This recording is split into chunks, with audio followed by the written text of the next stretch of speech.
It's no secret that a referral is the best type of lead that you can get. And it doesn't have to be overcomplicated. In this video, I'm gonna show you 3 simple ways to get more referrals. Look, insurance sucks. I just make it suck less.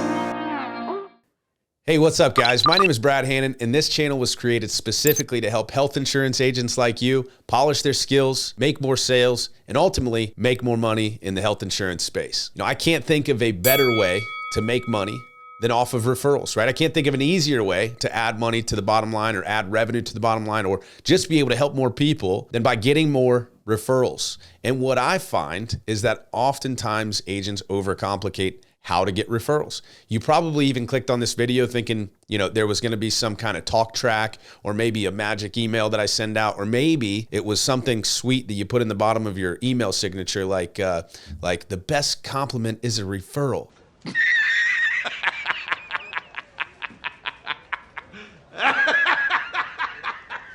Come on, how many referrals have you actually gotten because you have that in your email signature? Maybe a handful, but what I find most agents are missing is they're just simply not asking enough, right? We hear that all the time, and sometimes agents might be, well, I ask a lot. Maybe I asked too much. I probably asked too much for the referral. I don't think there is a way that you can ask for too many referrals or ask too often for referrals. It's just all about the way in which you ask. So I want to give you not just 3 ways that you can ask for the referral, but 3 different times, okay, that you should be asking for a referral at minimum. And let's just say that 1 out of 3 times it works, right? You're going to get 1 referral for every 3 conversations you have, right? So it makes sense to ask more often than not. So the first time is clearly immediately after the sale, right? This is probably one of the best times to ask because you just obviously helped that person. And the way that I like to,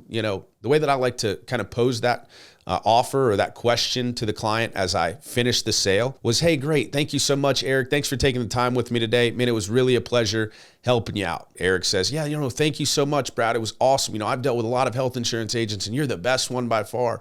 And I say, hey, listen, Eric, I totally appreciate that. And just so you know, I can help basically anybody that pays for their own health insurance. So, hey, if you might know somebody that I can help, I'd love to name a number of 3 people that I can reach out to with your permission. And if nothing else, at least let them know that the plan they have is giving them the coverage that they need, right? A lot of people don't realize that there are other options out there. And as a broker, I can shop them all, as you well know, Eric. So do you have the names of 3 people that I might be able to call, or do you want me to shoot me an email? Right? Just something simple like that. Or maybe you just ask for 1. Okay. Try a couple different things, but get specific, because if you do leave it open-ended, if you do leave it like, yeah, if you can ever think of anybody, that's what I hear a lot, right? If you can ever think of anybody that I can help, maybe shoot them an email with my contact information. Very passive, right? And we're not trying to be aggressive. We're not trying to get into that person's whole entire network, but well, maybe we are, but we're trying to do it in a way that isn't about us, right? If you guys watched the recent video I did on how to get the most out of networking events and 3 ways to prospect off the phone, the commonality there is that we're making it about them, right? Hey, listen, a lot of people don't understand that they have options, and I just want to make sure that I do the best job that I can of letting people know that they have options. So 1, ask immediately after the sale. And the second one is when you follow up, okay? Basically anytime you follow up, but you should absolutely have a 30-day check-in, right? If you're really serious about this, you really want to grow your business and you're not running, 27 appointments a day to where you can't make time to follow up with the sale you made 30 days ago, then set a 30-day follow-up. Set a 2-week follow-up maybe. Just 2 weeks, 30 days, somewhere in that window of time where they should have gotten their cards, they should have gotten emails with documents, things like that, and, should have got approved if you're selling, underwritten plans, whatever it might be. You're checking in, you're following up. Hey, Eric, this is Bradley Hannon. We got that health insurance set up last month. I just wanted to follow up with you, make sure, hey, did you get your cards and everything? Great. Listen, hey, I know you haven't even used the plan, but we definitely saved you some money on the monthly premium, and the sad thing is there are so many people out there that are paying way too much for their health insurance, and they just don't know that there's options out there. And so, Eric, if you know anybody that I could help, listen, I'd love to reach out to a couple of your colleagues, a couple of your friends, maybe shoot me an email with their contact information. I'd be happy to follow follow up. And again, at least just let them know they're in a good spot. Okay. Similar to how you did after the sale.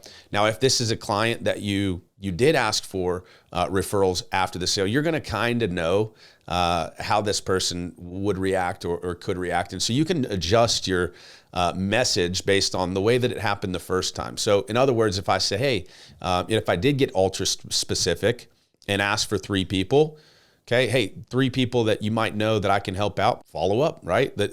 Like follow up with 3 people. And then when you follow up with them 30 days later, hey, I followed up with those 3 people. You'll be happy to know, Eric, that I was able to help out one of them, right? They were paying way too much and we saved them, or, they didn't even have coverage and we got them covered, or whatever the case is. And so a kind of a praise report. And hey, if you know 3 more people, it obviously worked well last time.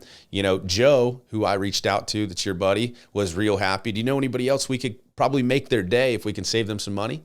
Whatever the case is, right? Or on the other hand, they didn't give you any names and numbers, and you did ask specifically, you did ask, right, specifically for 3, and they said, yeah, you know what, I'll just think about it. Never came through, right? They never sent you the 3. So that follow-up, hey, Eric, we spoke about a month ago, we got that health insurance place. You had mentioned that you were thinking of 3 people. Did you happen to think of those 3 people, right? After you make sure that they got their cards, everything is good. Again, shift the attention, keep the attention on them. Hey, this is about you. It's not about me. This is about you. It's not about me. Okay. You've got to give to receive. And then lastly, okay, just a bonus here. Anytime you talk, right? The third best time to ask for referrals is any time that you talk. You might think, well, what if they call me with issues, right? Well, guess what? They will. Right? It's just part of what we get to do. If you do a good job of educating, alleviating that issue, right? Hey, I totally understand where you're coming from, right? Use the 3 A's, agree, answer, and ask, right? The 3 A's of overcoming objections: agree, answer, and then ask. Hey, I totally understand, that would upset me too. Just so you know, the plan covers this or does that or whatever the case is. And, here's how we can resolve it, right? Maybe you can offer resolution. Maybe you can offer just some education onto the plan. And you might think, well, they're calling you because they're a little unhappy. Why would you ask for a referral in that situation? Because you're doing a good job, right? You have to have, you're doing a great job of giving that client the education. You're doing a great job of alleviating the issue. You're making strides to resolve the issue. Obviously, you can't do this if you didn't answer your phone for 2 weeks, right? Obviously, you can't do this if they've sent you 27 text messages, called you 57 times, and you're just now getting back to them, right? But if they called you, hey, you know what? And I'm glad that you were able to reach out to me and not just the insurance company. Because did you know, Eric, that a lot of people, about 80% of people that are on the marketplace, for instance, have coverage directly with the carrier. They don't even have an agent to call. I'm happy that you have an agent to call. Hey, maybe you know some people that don't have an agent that they can call when they have this issue and they're upset on the phone with customer service for 20 hours, right? It's all about shifting your perspective and doing a good job. Just an added little bonus, right? For the 4th thing, it just kind of popped up in my head as we were going through this. It's not as common in health insurance. It's still common, right? We still take a beneficiary a lot of times for supplemental benefits and things like that. But the beneficiary referral, right? A lot of life insurance agents use that. Shout out to Pete Fournier. He's got a really phenomenal process. If you go through his process when you're selling life insurance, you're pretty much guaranteed to get 3 referrals out of it. So, the beneficiary follow-up is a good thing. Hey, do you want to list a beneficiary for maybe you're selling a cancer plan or whatever? Okay, great. And do you know if they have health insurance by chance?